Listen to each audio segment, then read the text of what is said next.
Hello, Jared here with Shading Texas. We actually installed this beautiful backyard here. He's got a west-facing patio, which unfortunately a lot of us have.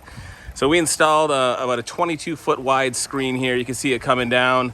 Really what happens is it just comes in and bakes into this patio. I mean, and when I say bake, we're talking, I think today's about 115 degrees, so you know what I mean. But just having the screen come down just to the top of this counter, which you see what's going on here. So you see we got it going down right to the top of this counter here, and it's open down here. That's plenty. Because when I go around here, the worst case, the shade, the sun might come in and come in at a little angle down here and maybe tickle your ankles a little bit. But that's enough shade. So this entire area is a lot cooler. And you can see we get still really good views. I'm gonna kind of walk this way and kind of back up a little bit. But check this out. So this is the 97% screen, just taking all that away and just giving them just more of a patio space to be able to hang out even in the hot Texas summer. So anyway, this is Jared with Shading Texas. You can see us at www.shadingtexas.com. Thank you.